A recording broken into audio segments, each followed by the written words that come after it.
Doubtnut app पे होगा आपके सभी मैथ केमिस्ट्री फिजिक्स और बायोलॉजी डाउट का सफाया। बस अपने क्वेश्चन की फ़ोटो खींचो, उसे क्रॉप करो और सबमिट करो और 3 सेकंड के अंदर उसका वीडियो सॉल्यूशन पाओ। क्लास 6 से 12 से लेके NEET IIT JEE mains and advance के लेवल तक। तो आज ही डाउनलोड करें डाउटनट। हे दोस्तों, एक फिर से आप सभी का बहुत बहुत स्वागत है math and magic tips YouTube channel में। फ्रेंड्स, आज की इस वीडियो में हम लेके आए हैं कक्षा 10वीं वालों के लिए हिंदी का VBI ऑब्जेक्टिव क्वेश्चन, जो कि पिछले मैट्रिक एग्जाम में बार बार पूछे गए हैं और आपके भी मैट्रिक एग्जाम में पूछे जा सकते हैं। तो अगर आप इस बार मैट्रिक का एग्जाम देने वाले हैं तो वीडियो को शुरू से अंत तक देखना बिल्कुल मत भूलिएगा। दोस्तों, आपसे बता दें, आप चाहते हैं कि कक्षा 10वीं के सभी सब्जेक्ट का इंपोर्टेंट VBI ऑब्जेक्टिव तथा सब्जेक्टिव क्वेश्चन का PDF लेना, तो वीडियो के डिस्क्रिप्शन बॉक्स में एक ऐप का लिंक दिया गया है, मैथ एंड मैजिक टिप्स का ऑफिशियल ऐप। उस ऐप को इंस्टॉल कर लीजिए। उस ऐप में आपको क्लास 10 से लेकर 12 के साथ साथ ITI पॉलिटेक्निक तथा पैरामेडिकल का इंपोर्टेंट सब्जेक्टिव तथा ऑब्जेक्टिव क्वेश्चन उसमें अपलोड कर दिया गया है। तो आप जाके उस ऐप से भी बढ़िया तैयारी कर सकते हैं। तो चलिए हम आप सभी को पहला क्वेश्चन दिखा देते हैं। हे दोस्तों, जैसा कि आप इस मोबाइल स्क्रीन पे पहला क्वेश्चन को देख पा रहे हैं, पहला क्वेश्चन में दिया गया है श्रम विभाजन और जाति प्रथा के लेखक कौन है। उम्मीद है कि आप सभी को मालूम होगा, काफ़ी सिंपल सवाल है। आप सभी के हिंदी का पहला ही चैप्टर है श्रम विभाजन और जाति प्रथा, जिसके लेखक डॉक्टर बाबा साहब भीमराव अंबेडकर हैं, जिनका जन्म 1891 ईस्वी में महू नामक मध्य प्रदेश में हुआ था। उसके बाद में अगला सवाल है कुछ मैं दो में कि लेखक की दृष्टि में विडंबना की बात क्या है। हे दोस्तों, लेखक की दृष्टि में विडंबना की बात क्या है, तो क्वेश्चन का सही जवाब ऑप्शन ए हो जाएगा, यानी जातिवाद के पोषकों की कमी नहीं है। ये भी सवाल आपका श्रम विभाजन जाति प्रथा से लिया गया है। उसके बाद में अगला सवाल है कुछ मैं 3 में कि लेखक की दृष्टि में आदर्श समाज कैसा होनी चाहिए। आपसे बता दें कि लेखक यानी बाबा साहब भीमराव अंबेडकर की दृष्टि में आदर्श जो समाज होना चाहिए वैसा होना चाहिए जिसमें स्वतंत्रता, समता तथा भ्रातृत्व की भावना हो। तो क्वेश्चन का सही जवाब ऑप्शन ए हो जाएगा।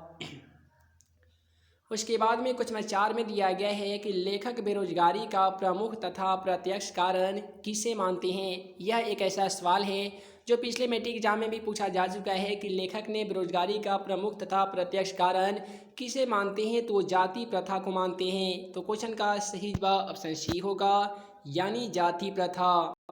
हे दोस्तों, जैसा कि अगला सवाल कुछ नंबर 6 में दिया गया है कि भारतीय संविधान के निर्माण में महत्वपूर्ण भूमिका किसकी है। आशिक बता दें कि भारत के संविधान में जो सबसे अहम भूमिका निभाए थे वो बाबा साहब भीमराव अंबेडकर निभाए थे। तो क्वेश्चन का सही जवाब ऑप्शन ए लिखेंगे आप, डॉक्टर भीमराव अंबेडकर।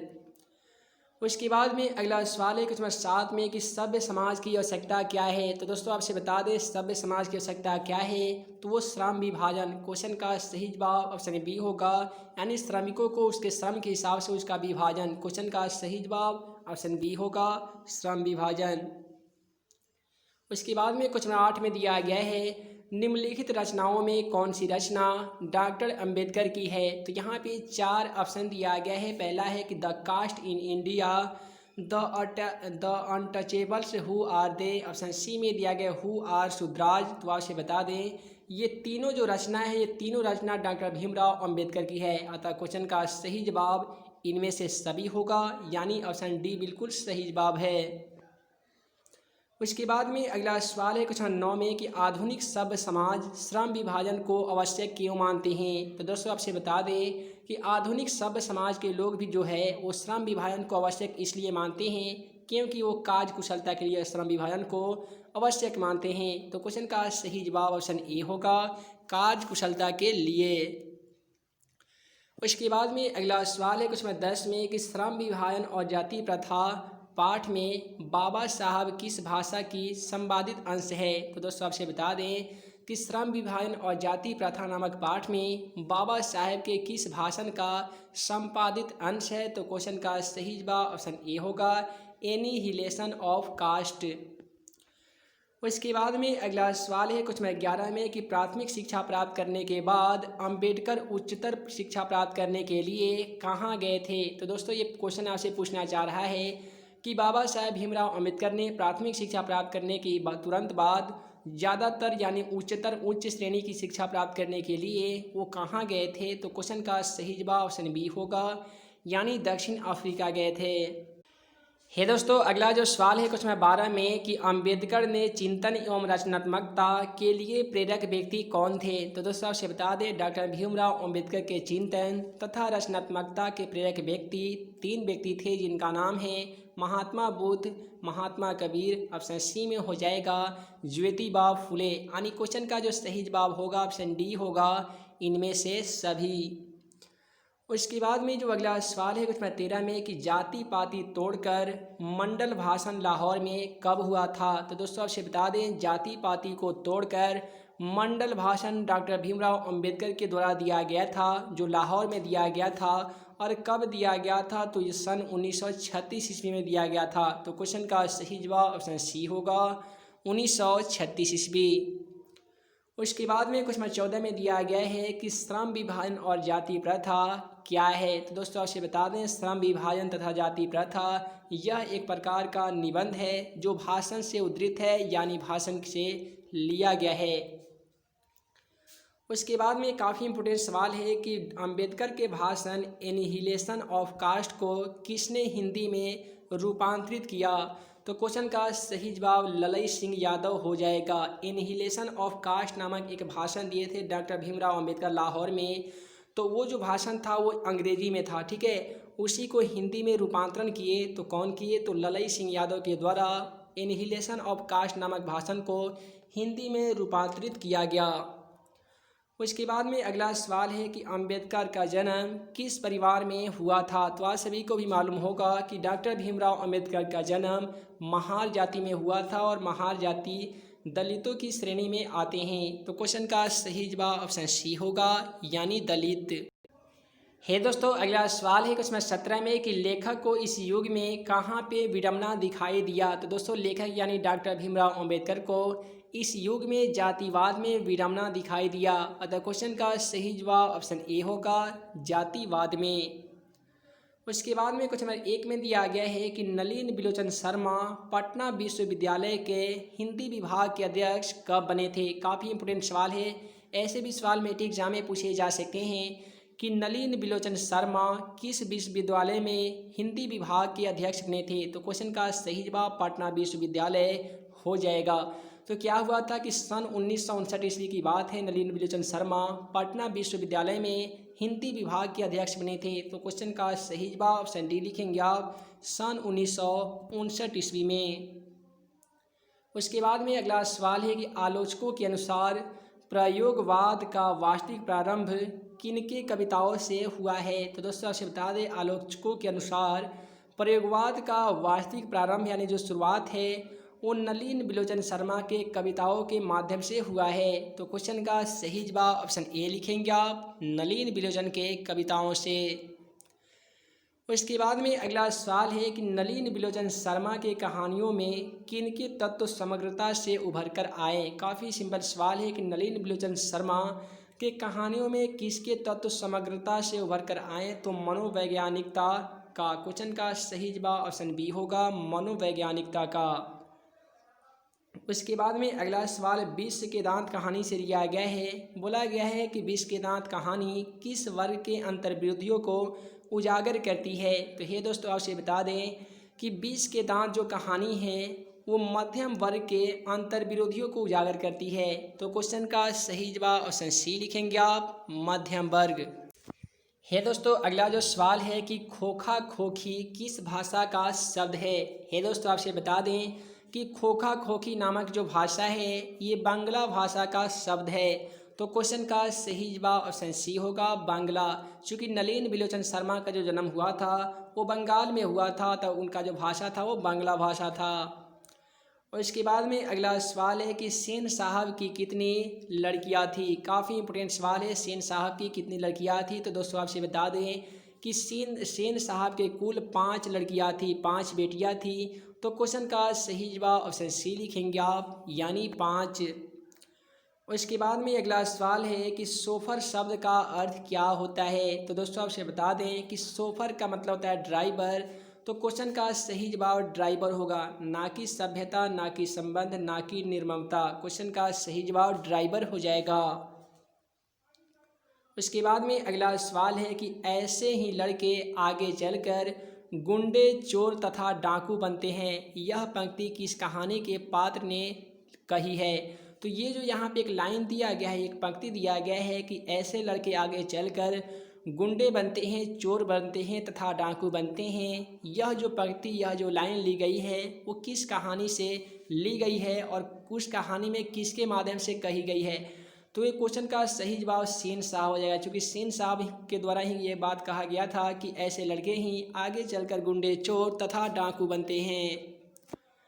उसके बाद में अगला सवाल है कि नलिन बिलोचन शर्मा की मृत्यु कब हुई थी। तो आपसे बता दें कि 12 सितंबर 1961 की बात है, जहां पे नलिन बिलोचन शर्मा की मृत्यु हो गई थी। तो क्वेश्चन का सही जवाब ऑप्शन ए हो जाएगा, 12 सितंबर 1961 ईस्वी में। उसके बाद में अगला सवाल है कि मदन अक्सर किसके हाथों से पीटता था। तो मदन जो लड़का है, उस कहानी में नलिन बिलोचन शर्मा के जो 20 के दांत कहानी है, उस कहानी में मदन जो है वो अक्सर किसके हाथों से पिटाई खाता था। तो क्वेश्चन का सही जवाब ऑप्शन डी होगा, मदन को अक्सर उसके पिता के द्वारा पिटाई खानी पड़ती थी। उसके बाद में अगला सवाल है क्वेश्चन नंबर 11 में कि 20 के दांत कहानी शीर्षक के कहानीकार कौन है। काफ़ी सिंपल सवाल है, वहाँ से बता भी दिए हैं कि 20 के दांत कहानी शीर्षक के जो कहानीकार हैं, यानी जो कहानी के लिखने वाले हैं, वो क्वेश्चन का सही जवाब नलिन बिलोचन शर्मा हो जाएगा। नलिन बिलोचन शर्मा के माध्यम से ही 20 के दांत कहानी की रचना की गई थी। है दोस्तों, अगला सवाल है कि गिरधलाल कौन था। काफ़ी सिंपल सवाल है, गिरधलाल कौन था। तो दोस्तों आपसे बता दें कि गिरधलाल जो था वो मदन का पिता था। तो क्वेश्चन का सही जवाब ऑप्शन बी होगा, गिरधलाल कौन है, तो मदन का पिता है। उसके बाद में अगला जो सवाल है हमारा कि मेघदूत नामक पुस्तक का अनुवाद मैक्स मुलर ने किस भाषा में किया था। तो देख लीजिए कि मेघदूत नामक एक पुस्तक था, तो उसका अनुवाद मैक्स मुलर महोदय ने कौन सी भाषा में उसका अनुवाद किए थे। तो वह जो भाषा था वो जर्मन भाषा था। तो क्वेश्चन का सही जवाब ऑप्शन डी लिखेंगे आप, जर्मन भाषा। उसके बाद में अगला सवाल है कि मैक्स मुलर को वेदांतियों का वेदांत किसे कहा है। दोस्तों आपसे बता दें कि मैक्स मुलर को वेदांतियों का वेदा किसने कहा है। तो क्वेश्चन का सही जवाब ऑप्शन बी लिखेंगे आप, यानी स्वामी दयानंद ने कहा है। इसके बाद में जो अगला सवाल है कि संस्कृत भाषा और यूरोपियन भाषा का तुलनात्मक व्याख्यान किसने दिया था। तो दोस्तों आपसे बता दें कि संस्कृत भाषा और यूरोपियन भाषा का तुलनात्मक व्याख्यान है, यानी उसका जो व्याख्या का खान है वो मैक्स मुलर के द्वारा दिया गया था। तो क्वेश्चन का सही जवाब ऑप्शन ए होगा, मैक्स मुलर ने। उसके बाद में अगला जो सवाल है क्वेश्चन 4 में कि महारानी विक्टोरिया ने नाइट की उपाधि प्रदान की थी। तो देखिए जो महारानी विक्टोरिया का नाम है, इन्हीं के माध्यम से ही हमारा भारत देश एक बार गुलाम बना था, अंग्रेजों के चंगुल में फंसा हुआ था। ठीक है, तो उस समय में इंग्लैंड की जो महारानी थी वो महारानी विक्टोरिया है। इनके माध्यम से बहुत सारा महल का भी निर्माण कराया गया। आप सभी जानते हो कि महारानी विक्टोरिया के नाम से एक विक्टोरिया महल भी बहुत ज़्यादा प्रसिद्ध है। तो महारानी विक्टोरिया को नाइट की उपाधि प्रदान किसने किया था। तो क्वेश्चन का सही जवाब ऑप्शन ए होगा, मैक्स मुलर को। उसके बाद में अगला सवाल है क्वेश्चन 5 में कि कठ और केन उपनिषद का अनुवाद मैक्स मुलर ने किस भाषा में किया था।